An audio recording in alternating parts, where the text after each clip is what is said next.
எனக்கு இன்னும் அது வேப்பாவே இருக்கு. எனக்கு நான் ஒரு அரசியல் கட்சியில் ஒரு உறுப்பினராக, அதுவும் தேர்தல் களத்தில் இருப்பேன் நான் நினச்சி பார்த்ததே இல்லை. முதல்ல நான் மறந்துடுவேன். அதனால் முதலே சொல்லிடுறேன், என்ன இந்த இடத்துல நிறுத்தி இருக்கிற எனது நண்பர் அன்புமணி ராமதாஸ் ஐயா அவர்களுக்கும், எங்களின் வழிகாட்டி மருத்துவர் ஐயா அவர்களுக்கும் எனது நன்றிகள். எனக்கு இப்ப வயசு 62. நான் 7 வயசுல முத இந்த கடலூரை பார்த்தேன். எத்தனை ஆண்டுகள் ஆயிடுச்சு பாருங்க, 55 வருஷம். இந்த 55 வருஷமாக இந்த தமிழ்நாடு எவ்வளவு வளர்ந்திருக்குங்கிறது உங்களுக்கு ஒரு சான்று. பிற மாவட்டங்கள், ஆனா அதிலிருந்து நீங்க பாத்தீங்கன்னா எவ்வளவு பின்தங்கி இருக்கு அப்படின்னு பார்க்கறதுக்கு கடலூரை நீங்க எடுத்துக்கலாம். ரொம்ப வருத்தமா இருக்குங்க. இந்த 55 வருஷத்துல 11 எம்பிக்கள் வந்திருக்காங்க, 11 எம்எல்ஏக்கள் வந்திருக்காங்க. இவங்கெல்லாம் என்ன பண்ணிக்கிட்டு இருக்காங்க, என்ன பண்ணாங்க? இவங்கெல்லாம் எதையுமே செய்யல. அதனாலதான் நாங்க நிற்கிறோம். எனக்கு ஒன்றும் எம்எல்ஏ ஆகி எம்பி ஆகி அவங்க அனுபவிக்கிற சுகத்தெல்லாம் அனுபவிக்கணும்னு அவசியமே கிடையாது. எனக்கு தேவையானது எல்லாமே இருக்கு, இல்லாததே இல்லை. எனக்கு அப்பா அம்மா சம்பாதிச்சது இருக்கு, தாத்தா சம்பாதிச்சது இருக்கு, நான் ஓரளவுக்கு சம்பாதிச்சிருக்கேன். நான் மகிழ்ச்சியான வாழ்க்கை வாழ முடியும். நான் இங்கே நிற்கிறது, இந்த மேடையில் பொதுவாக யாரும் நிற்பாங்க தெரியுமா? இதை வச்சுக்கிட்டு மேலே ஏதாவது வரலான்னு பார்க்குறவங்க. நான் உங்களுக்காக நின்றுருக்கேன். என்னுடைய வெற்றிங்கிறது, என்னுடைய வெற்றி என்பது என் மக்களுடைய வெற்றி. என்னுடைய தோல்வி என்பது இனி வருங்கால தலைமுறைக்குமான தோல்வி. அது முதல்ல புரிஞ்சுக்குங்க. தொடர்ந்து கிட்டத்தட்ட 38 ஆண்டுகளாக நான் எழுத ஆரம்பிச்சிருக்கேன். இந்த மக்களை பற்றி மட்டுமே எழுத ஆரம்பிச்சிருக்கேன். இந்த மண்ணை பற்றி மட்டுமே எழுத ஆரம்பிச்சிருக்கேன். அவ்வளவு நான் பேசியிருக்கேன், பார்த்துருப்பீங்க. எத்தனை படங்கள், 53 படங்கள் எடுத்திருக்கேன். இந்த மண்ணை உலகத்துக்கு நான் அறிவிச்சிருக்கேன். என் மக்களுடைய முகத்தை ஏன்னா நான் செஞ்ச படங்களுக்கெல்லாம் அதுக்குள்ள ஒரு நுட்பமான அரசியல் இருக்கு. ஆனா ஒரு துளியாவது அது மேலே வரல. ஒரு முன்னேற்றமும் கிடையாது. எனக்கு என்ன, நல்ல சினிமா எடுத்தா அதை கூட பார்க்கறது இல்லை என் மக்கள். அப்போ உங்களுக்கு எப்படி ஒரு நல்ல அரசியல்வாதி உங்களுக்கு எப்படி அடையாளம் கண்டுக்க முடியும்? அதனுடைய கொடுமை தான் இது. நீங்க நல்லவர்களை அடையாளம் காணாம தான் நாம இவ்வளவு பின்தங்கி கிடக்கிறோம். தேர்தல் வந்துகிட்டே இருக்கு, தேர்ந்தெடுத்துக்கிட்டே இருக்கோம். தேர்ந்தெடுக்கப்படுறவங்க மேல எங்கேயோ போய்கிட்டே இருக்காங்க. ஆனா ஓட்டு போடுறவங்க நடு வீதியில நின்றுட்டு இருக்கோம். ஒரு நாள் இரவு நான் லண்டன்ல இருந்தேன். அடுத்த படத்துக்கு நான் இடங்கள் பார்த்து தேர்வு பண்றதுக்காக போயிருந்தப்ப, அப்போ ஒரு நடு இரவுல எனக்கு 3:15 மணி. அப்போ ஃபோன் வருது. நண்பர் அன்புமணி அவர்கள் எனக்கு ஒரு ஃபோன் பண்றார். ஏன்னா அவர் எனக்கு தம்பி மாதிரி. ஃபோன் பண்ணி இந்த நிலைமையை சொல்றாரு. இப்படி இருக்குங்க, அப்படி இருக்குங்க. சரிங்க, எனக்கு தூக்கத்தில் இருக்கு, எல்லாத்துக்கும் ஆமான்ட்டு நான் 3:15 மணிக்கு எப்படி இருக்கும், சரிங்க அப்படின்னா அப்போ சொல்றாரு, இல்லைங்க இப்படி ஒரு நிலம் இருக்கு, எவ்வளோ நாளைக்கு நீங்கள் எழுதிக்கிட்டு இருப்பீங்க, பேசிக்கிட்டு இருப்பீங்க, சினிமா எடுத்துக்கிட்டு இருப்பீங்க. அப்போ இனிமேல் நீங்கள் மக்களை பற்றிலாம் பேசாதீங்க. முதல்ல செய்ய வேண்டியது இது மக்களை காப்பாற்றுறதுக்கான முக்கியமான தேர்தல். இதில் நீங்கள் போட்டியிடணுங்கிறார். நான் எதுவுமே சொல்லலை. அன்றைக்கு எடுத்த முடிவு, அதில் நான் பின்வாங்கவே இல்லை. என் வாழ்நாள் முழுக்க ஒரு உயர்ந்த என் மக்களுக்காக படைக்கப்பட்ட மிக முக்கியமான அரசியல் பணியாற்றவர் அவர். அவரோட நான் இணைஞ்சிருக்கேன். அன்னைக்கு நான் முடிவெடுத்தேன், அவர் எது சொன்னாலும் செய்யணுங்கிறதால நான் சரியா இருக்கேன். உங்களுக்கு என்ன தெரியுமாங்க பிரச்சனை? என்ன பிரச்சனைனா, உங்களுக்கு வேண்டிய யாருன்னு உங்களுக்கு தெரியவே இல்லை.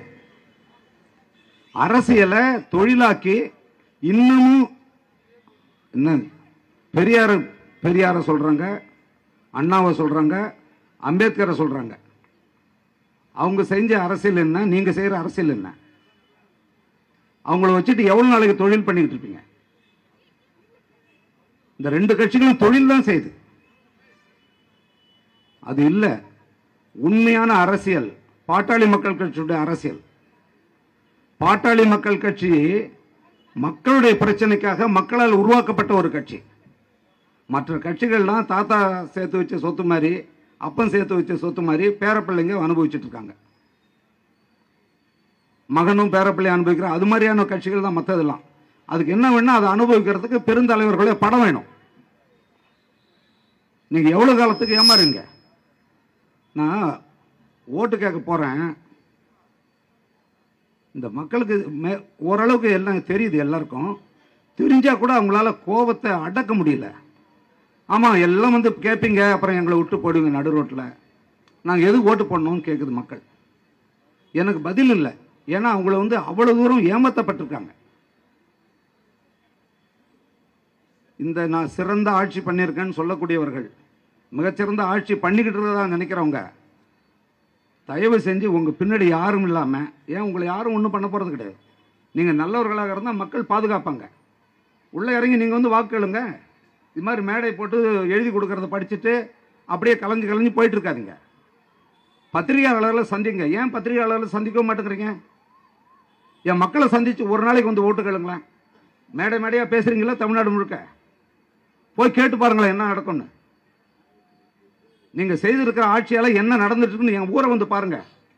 நுழையறதுக்கு கதவு இல்லை. சாக்க கட்டிட்டு வாழ்ந்துட்டு இருக்கேன் மக்கள். அதுங்க பாவம். அந்த பிள்ளைங்களை வளர்த்து அதுங்களை படிக்க வச்சு கொண்டு வந்து நிலைநிறுத்த இந்த பிள்ளைங்களுக்கு திருமணம் செய்யாம போராடிக்கிட்டு இருக்கு. இந்த உணவு உற்பத்தி செய்து தர இந்த விவசாயிகள், கடலூர் மாவட்டம் உணவு உற்பத்தியில் முதலிடம். மற்ற இடங்கள்லாம் வெறும் நெல் தான் விளையுது. நெல்லை வச்சு என்ன பண்ணீங்க? வெறும் கஞ்சி தான் காய்ச்சி குடிக்கலாம். காய்கறி, பழம், மற்ற எல்லா பயிர்கள், முந்திரி, வாழை, என்ன வேற என்ன வேணும், கரும்பு எல்லாம் வாழற பகுதி கடலூர் மாவட்டம். இதை விளைவிக்கிற விவசாயி என்ன பண்ணிட்டு இருக்கான்?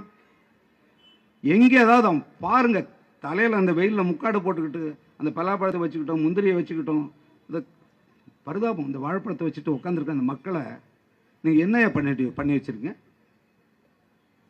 இந்த மக்கள் முன்னேறினா தான் அது வந்து முன்னேற்றம். அப்படிப்பட்ட மக்களுக்கு என்ன பண்ணிட்டு இருக்கீங்க? பொங்கலுக்கு 1 கிலோ பச்சரிசி கொடுத்துக்கிட்டு இருக்கீங்க. எவன் உற்பத்தி பண்ணி தரானோ அவனுக்கு பச்சரிசி கொடுக்கறதா சிறந்த ஆட்சி? இதுலயே அந்த லட்சணம் தெரியல. ரொம்ப கொடுமை அது. இந்த வருஷம் 500 தருவாங்களோ 1000 தருவாங்களோன்னு கேட்குற நிலைமை தான் மக்களை உருவாக்கி வச்சிருக்கீங்க. அது இல்லை ஆட்சி. வந்து தயவு செஞ்சு வீதி அந்த அமைச்சர்கள்லாம் வாங்கலங்க. நீங்க தனியாக வந்து பாருங்களேன், உங்களை மக்கள் என்ன செய்ய போறாங்க? அதுக்கு துணிச்சல் இருக்கா யாருக்காவது? தனியாக வந்து மக்களை சந்திச்சு வாக்கு எழுங்க பார்ப்போம், அப்புறம் பேசுவோம் நம்ம. ரொம்ப கொடுமை அது.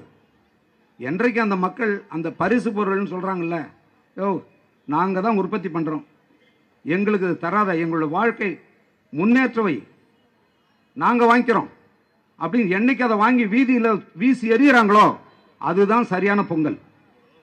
அந்த நாள் வரணும்.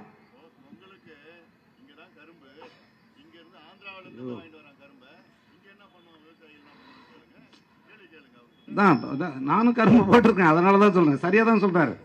கரும்பு கடலூர் மாவட்டத்தில் இருந்து போகுது பொங்கலுக்கு. அதை விட்டுட்டு ஆந்திராவில் போய் வாங்குறாங்க.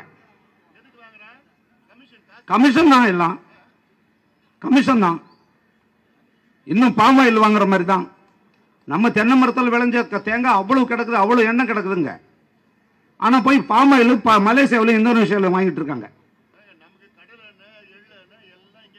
அதுதான் மல்லாட்டை இருக்கு, எள்ளு இருக்கு, நம்ம கிட்ட எல்லாம் எண்ணெய் இல்லை. ஏன்னா ஒவ்வொரு லிட்டருக்கும் அவ்வளவு கமிஷன். உங்களுக்கு அதெல்லாம் தெரியுமா? பாமா எல்லாம் குடிச்சா என்ன ஆகும் தெரியுமா? எந்த சிந்தனையும் மக்களுக்கு வரமாட்டேங்குது. அரசியல் விழிப்புணர்ச்சியே இல்லாம இருக்கிறது. என்னங்க படிக்க வச்சு என்ன அது? 10 லட்சம் பேர் ஒரு பாடத்திட்டத்தை படிக்கிறான், ஒரே கேள்வி ஒரே பதில் எழுதுறான். அது படிப்பு கிடையாது. முதல்ல உங்களுக்கு கொடுக்கப்பட்ட ஓட்டு இருக்குல்ல, வாக்கு, அதை சரியான ஆளுங்களுக்கு நீங்க செலுத்தினாதான் அதுதான் உண்மையான படிப்பு. அதை செய்திருக்கலாம் நீங்க. பாருங்க, எனக்கு வந்து ரொம்ப மனசு இதாக இருக்குது. நான் அதாவது தமிழன் வந்து தமிழ் பண்பாடு என்ன தெரியுமாங்க? ஒரு ஆளை வச்சுக்கிட்டு புகழறது இருக்குல்ல, அது தமிழ் பண்பாட்டுக்கு அது சரியான செயல் இல்லை. ஆனாலும் நான் சொல்ல வேண்டியதாக இருக்கு. பொதுவாக அரசியல் மேடைகளில் ஒரு ஆளை வச்சு புகழ்ந்து புகழ்ந்து புகழ்ந்து புகழ்ந்து வீணாக்கி வச்சிருக்கானுங்க. இந்த இந்தியாவினுடைய விடுதலை கிடைச்சி குடியரசுக்கு பிறகு ஒரு 20 எம்பி வந்திருக்காங்க. 20 எம்பி தேர்தல், 20 சுகாதார அமைச்சர்கள் வந்திருக்காங்க இந்த நாட்டுக்கு, இந்திய நாட்டுக்கு. இவர் அன்புமணியை அவர் தவிர வேற எந்த அமைச்சர் பேர் உங்களுக்கு தெரியும்? இருங்க இருங்க, வேற எந்த ஒரு அமைச்சர் பேர் சொல்லுங்க. ஒரு அமைச்சர் பேர் 1950க்கு பிறகு, இது 2024, இந்த 74 ஆண்டுகள்ல ஒரு அமைச்சர் பேர் சொல்லுங்களேன் பார்ப்போம். 5 ஆண்டுகள்ல அவர் செய்த பணி என்னங்க? அடுத்த 50 ஆண்டுகளுக்கான பணியை செய்து முடிச்சிட்டார். அதை பத்திலாம் பேச மாட்டீங்களா யாரும்? எந்த ஊடகமும் பேசாத. அப்படியாப்பட்டவர் இன்னைக்கு எவ்வளவு போராடிக்கிட்டு இருக்கு இந்த பாட்டாளி மக்கள் கட்சி, பார்த்துக்கிட்டு தானே இருக்குங்க. இந்த மக்களுக்காக எந்த கட்சிங்க போராடுது? அதிமுக போராடுதா? திமுக போராடுதா? எங்க காட்டுங்க. சும்மா ஆட்களை காசு கொடுத்து கூட்டி வந்து ஒரு கூட்டத்தை காட்டி பிரிஞ்சு போயிடுவாங்க அரை மணி நேரத்தில். பாட்டாளி மக்கள் கட்சி ஒண்ணுதான், ஓட்டு வராதுன்னு தெரிஞ்சும் போய் போராடும். ஓட்டு ஏன்? இந்த நாடை காப்பாற்றணும், இந்த மக்களை காப்பாற்றணும், மொழியை காப்பாற்றணும், இனத்தை காப்பாற்றணும், நம்முடைய உரிமையை மீட்கணும். அப்படிப்பட்ட ஒரு கட்சியை நீங்க எந்த இடத்துல வச்சிருக்கீங்க? நல்லா தெரிஞ்சுங்க. இதெல்லாம் நீங்க உருவாக்க முடியாது. தானா எங்க இருந்தாலும் ஒண்ணு உருவாக்கும். அதை காப்பாத்திக்கலாம். தமிழ்நாட்டுக்கு தான் நட்டம். நான் மீண்டும் சொல்றேன், நம்மளாம் இன்னும் கொஞ்ச நாள்ல போயிடுவோம். ஆனா அடுத்து வர்ற தலைமுறைகள் மறு அடிமைகளா, அரசியல் அடிமைகளா கிடந்து சாகிறதா? இந்த கொடுக்குற 100க்கும் 1000க்கும் 500க்கும் அதுக்கா உயிர் வாழறோம்? கேள்வி கேளுங்க. யோ, நாங்க உழைக்கிறோம், இந்த ரோடை நாங்க தான் போடுறோம், இந்த கட்டடத்தை நாங்க தான் கட்டித்தரோம், இந்த குப்பையை நாங்க தான் அள்ளுறோம், இந்த உணவு உற்பத்தி நாங்க தான் பண்ணித்தரோம், இந்த போட்டுக்கிற சட்டையை நாங்க உற்பத்தி பண்ணித்தரோம். எங்களுக்கு தேவையான வசதி வாய்ப்புகள் கெஞ்ச வேண்டிய அவசியம் கிடையாது. கடலூர் வயிறு எரியுது எனக்கு நினைச்சா. ஒரு மாசத்துக்கு 10 போனாவது வருங்க. எனக்கு 10 போன் வரும். ஒரு தடவை அவர் கெஞ்சுவேன் நான். அவர் சொல்லுவார், திடீர்னு சித்தப்பா பெரியப்பா சார் இப்படிங்க, ஐயோ உடம்பு முடியலங்க, எப்படியாவது ஜிப்மர் சொல்லுங்க. ஜிப்மருக்கு நமக்கு என்ன சம்பந்தம் இருக்குது? இங்க ஒரு மருத்துவமனை இருக்கா? போய் பாருங்க அந்த அரசு மருத்துவமனை என்ன இருக்குன்னு. ஏன் நீங்கெல்லாம் உடம்பு சரியில்லாம் போய் அப்பளவில் தான் போடுவாங்க? அங்கதான் டாக்டர் இருக்கானா? எந்த ஒரு அமைச்சருக்கோ எம்எல்ஏக்கோ முதலமைச்சருக்கோ உடம்பு சரியில்லாம் அங்கதானே போடுங்க. அப்ப அரசு மருத்துவமனை இழுத்து மூடுங்க. என் மக்கள் என்ன ஆடு மாடா? ஆடு மாடா? அது எழுதி வைங்க, ஆடு மாடுகளுக்கு மட்டும் எழுதி வைங்க. ரொம்ப கொடுமை இதெல்லாம். அதுக்கு ஒரு அமைச்சர் வெக்கம் இல்லாம அதுக்கு ஒரு சுகாதார அமைச்சர், அந்த அமைச்சர், இந்த அமைச்சர்னு எல்லாம் போட்டுக்கிட்டு இருக்கீங்க ஒவ்வொரு துறைக்கும். எந்த துறையும் இங்க சரியில்லைங்க. மக்கள் இந்த மருத்துவமனைக்கு வரமாட்டேன்னு ஸ்ட்ரைக் பண்ணுங்க, ரோட்ல உட்காருங்க. அதுதான் அரசியல். உங்களுக்கு கேட்கறதா அள்ளி கொடுக்கறது அரசியலே கிடையாது. அது முதல்ல தெரிஞ்சுக்கங்க. இனி ஒரு பெரியார் பிறக்க போறது இல்ல, இனி ஒரு அம்பேத்கர் வரமாட்டார், இனி ஒரு அண்ணா வரமாட்டார். அவங்கள வச்சுக்கிட்டு சில கூட்டங்கள் உங்களை கொண்டுகிட்டே இருக்கும். அதுல இருந்து முதல்ல முழிச்சுக்குங்க. நான் உங்களுக்கு உறுப்பினரா வந்தா இதை செய்வேன், அதை செய்வேன், இதை செய்வேன், அதை சொல்ற மேடையா தான் இது இருக்கு. வேற நான் என்ன பண்றது? சொல்லித்தான் ஆகணும்னா நான் சொல்றேன். எனக்கு அவ்வளவு திட்டங்கள் இருக்கு. ஏங்க எனக்கு தெரியாதங்க, இந்த தண்ணியை குடிச்சு இந்த மண்ணிலே நான் உருவானதை சாப்பிட்டு இங்கே வளர்ந்த ஒருத்தன், உலகத்துக்கு என் மக்களை பத்தி தெரிவிச்சவனுக்கு தெரியறதை விட ஆரணியிலேருந்து ஒருத்தரை கூட்டு வராங்க இங்க நிக்க வைக்கிறதுக்கு. என்ன இதெல்லாம்? ஆரணியில என்ன பண்ணீங்க? போன முறை எம்பியா இருந்தீங்க, என்ன பண்ணி வச்சுங்க? என்ன பண்ணி வச்சுங்க? இன்னும் ஒருத்தர் எம்எல்ஏ இருந்திருக்காரு, அவர் என்ன பண்ணிருக்காரு? அதுக்கு முன்னாடி ஒன்னும் நீங்களாம் கிழிக்க முடியாது. இந்திரா காங்கிரஸுக்கும் மக்களுக்கும் என்னங்க சம்பந்தம் இருக்கு? மக்கள் போராட்டத்தில் எங்கேயாவது இருந்திருக்காங்களா? மக்களை நினைச்சிருக்காங்களா? மனமாற அதுக்கெல்லாம் நீங்க வாக்களிப்பீங்களா? என்னுடைய தமிழ் மக்களை, உறவுகளை கொன்னு குவிச்சவங்க சிந்திக்கவும் மாட்டீங்களா? இல்லைங்க நாங்கெல்லாம் கூட்டணிக்கு தான் ஓட்டு போடுவோம். அதை விட முட்டாள்தனம் ஏதாவது இருக்கா? எங்க தாத்தா இந்த சின்னது தாங்க போட்டாரு. எங்கள் அப்பா எதுவும் நாங்களும் இதுக்கு தாங்க போடுவோம் அப்படின்னா நீ சிந்திக்கவே இல்லை. உனக்கு எதுக்கு பிள்ளை பொண்டாட்டி என்ன, அதையும் கெடுக்காத. அப்படிப்பட்ட தலைமுறை அழியணும். இந்த சின்னம் பார்த்து ஓட்டு போடுறது. நிற்கிறவன் யாரு, அவன் என்ன செய்வான், உண்மையிலே நமக்கு செய்வானா, அந்த நாட்டுக்கு செய்வானா, உண்மையான ஆளான்றதை பார்த்து தயவு செஞ்சு வாக்களிங்க. அவ்வளவு திட்டங்கள் என் கையில் இருக்கு. நானும் எழுதினேன். தி இந்து தமிழில் ஒரு ஆண்டு முழுக்க அரசியல் கட்டுரை எழுதினேன். ஒவ்வொரு ஞாயிற்றுக்கிழமையும் அரை பக்கம். அந்த 50 கட்டுரைகளில் நான் அடுத்த 50 ஆண்டுகளுக்கு என்ன செய்யணுமோ சொல்லிட்டேன். நான் எல்லாத்தையும் ஒன்றும் நகரலையே. அதனால தான் வந்து என் மக்கள்கிட்ட கிட்டத்தட்ட 8 நாளா ஒரு நாளைக்கு 2 மணி நேரம் 3 மணி நேரம் தூங்குறேன். அது விடுங்க, அது பிரச்சனை இல்லை. ஒரு கட்டிட தொழிலாளி செய்கிற வேலையை ஒரு நாள் செய்கிற வேலையை என் வாழ்நாள் முழுக்க நான் செய்ய முடியாது. ஒரு விவசாயி நிலத்தில் செய்கிற வேலையை நான் செய்ய முடியாது. இந்த குப்பைகள் ஆள்ற என் மக்களுடைய இது என்ன பெரிய கஷ்டம் என் மக்களுக்காக உழைக்கிறதுல? எனக்கு ஒன்றுமே கிடையாது. ஆனால் என் மக்கள் என்ன தேர்ந்தெடுக்குமா தெரியல.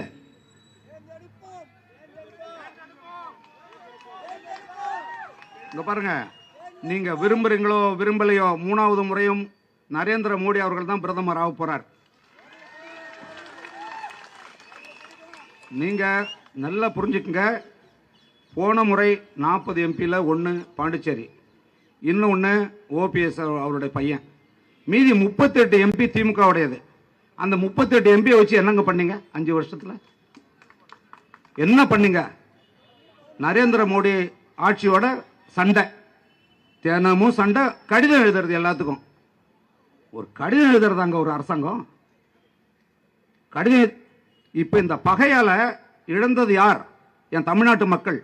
எத்தனை லட்சம் கோடிகள் ஒதுக்கப்பட்டு எவ்வளவு திட்டங்கள். மீண்டும் அவங்களே தேர்ந்தெடுக்க போறீங்களா? நீங்க தேர்ந்தெடுப்பீங்களா? அடுத்த 5 ஆண்டுகளுக்கு அரசியல் அடிமைகள். மக்கள் இல்லை, நீங்க அரசியல் அடிமைகள். சொல்லிக்கங்க, எழுதிதான் வைக்கணும். நான் ஒரு குடிமகனுங்க. இந்த கட்சியில் சேர்ந்ததால நான் பேசல.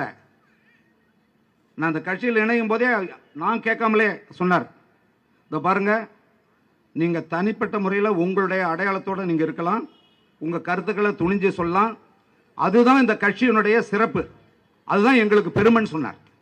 இப்படி சொல்ல வேற ஏதாவது கட்சி இருக்கா? எந்த கட்சியாவது சொல்ல முடியுமா? அவங்க பின்னாடியே கும்பிட்டுக்கிட்டே நிற்கணும் எல்லாமே. எனக்கு இந்த கட்சியில் இணைஞ்சல பெருமைங்க எனக்கு. அது முதல்ல தெரிஞ்சுக்கங்க. இன்னும் நீங்க இது சாதி கட்சின்னு சொல்லிக்கிட்டு இருக்காதீங்க. அப்புறம் மற்றதையும் நான் பேச வேண்டியிருக்கும். இப்படியே சொல்லி சொல்லி சொல்லி உங்க தொழிலை நடத்திக்கிட்டு இருப்பீங்களா? அது இனி வந்து அனுமதிக்கவே முடியாது. சுருக்கமாக சொல்லிடுறேன். என்னுடைய இந்த நான் பிறந்த மண்ணுக்கு, இந்த கடலூர் மாவட்டத்துக்கு, மற்றவர்களை நீங்க செய்யறத விடவும் தங்கர் பச்சான் தான் செய்வான். அதை முதல்ல புரிஞ்சுக்குங்க. இந்த ஊரை காப்பாற்ற தான் நான் வந்திருக்கேன். அதுக்காக தான் நான் வந்திருக்கேன். இதுக்காக தான் ஒத்துக்கிட்டு இருக்கேன். இதை முதல்ல புரிஞ்சுக்குங்க. உறங்கவே மாட்டேன். எவ்வளவு முதல்ல ஒரு மருத்துவமனை கொண்டு வந்தே ஆகணுங்க. என்ன என்ன கேள்வி கேட்குறாங்க பத்திரிகையாளர்கள்? இல்லைங்க, நீங்கள் வந்து மத்திய அரசுக்கு எதிராக சில இதெல்லாம் இருக்கீங்களா, எப்படி நீங்கள போய் கேட்பீங்கன்னு. பகையாளியாக இருந்தாலும் என்னுடைய கருத்தை போய் சொல்லுவேன்.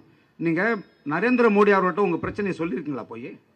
நான் சொல்லுவேன், ஏன் நெய்வேலியை இழப்பீடு தரணும், இருக்கிறதோட நிறுத்திக்கங்க, மீதி நிலங்களை எடுக்காதீங்க. எத்தனை ஆயிரம் எத்தனை கோடி செலவு செய்தாலும் 1 ஏக்கர் விளைநிலத்தை உருவாக்க முடியுமா சொல்லுங்க? அது என்ன பில்டிங் கட்டுற வேலையாங்க? 3 போகம் விளையிற நிலத்தை காசு வச்சு உருவாக்க முடியுமா? 24,000 ஏக்கரை மறுபடியும் எடுக்க வரீங்க. அது எப்படி அனுமதிக்கிறது? அதுக்கு ஒரு தீர்வு காணுவேன் நான். இதை முதல்ல தெரிஞ்சுக்கங்க.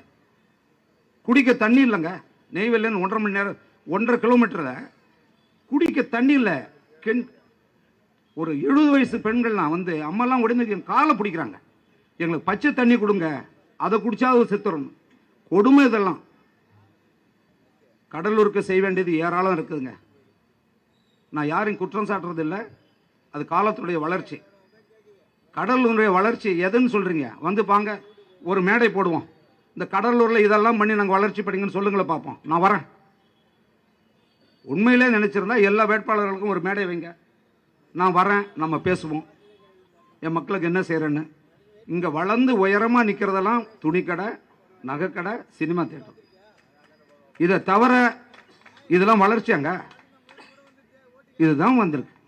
நல்லா புரிஞ்சுக்குங்க, எனக்கு நேரம் இல்லை. இந்த வாய்ப்பை என் மக்கள் நழுவ விட்டீங்கன்னா பார்த்துக்குங்க. விலை பேசுற உங்களுடைய வாக்க விலை பேசுற கூட்டத்துக்கிட்ட மடியாதீங்க. உங்க பிள்ளையும் உங்க பேரப்பிள்ளையும் சேர்த்து அவங்க கிட்ட விற்கிறீங்க. இது தெரிஞ்சுக்குங்க. உங்களுக்கான கட்சி எதுன்னு பாருங்க, உங்களுக்கான உறுப்பினர் யாருன்னு பாருங்க. இந்த தங்கர்பச்சானா நீங்க எளிதா என்னோட ஃபோன் நம்பர் தரேன். எனக்கு ஒரு இதுவே கிடையாது. நான் எளிமையாக பஸ்ஸில் போகிற ஆள். நான் நினச்சா பஸ்ஸில் ஓடுவேன், ஆட்டோவில் போவேன், நடந்து போவேன். எனக்கு ஒரு பிரச்சனையும் கிடையாது. இந்த பெரிய பெரிய கார் வச்சுட்டு கொடியை வச்சு மக்களை மிரட்டுற ஆள் நான் கிடையவே கிடையாது. அது என்னுடைய படம் மாதிரி தான். நான் பார்த்துக்குங்க. ஐயா அவங்க பேசுவாங்கன்னு நினைக்கிறேன். அடுத்தது ஒரு வலியோடு தான் நான் உங்ககிட்ட விடைபெறேன். நல்ல முடிவாக எடுங்க. நன்றி, வணக்கம். மற்றவங்க எல்லாம் கிடைக்கிறத எடுக்கிறதுக்காக தேடுவாங்க. உண்மையான அரசு கிடைக்கிறதெல்லாம் கொடுக்கறதுக்காக தேடுவான்.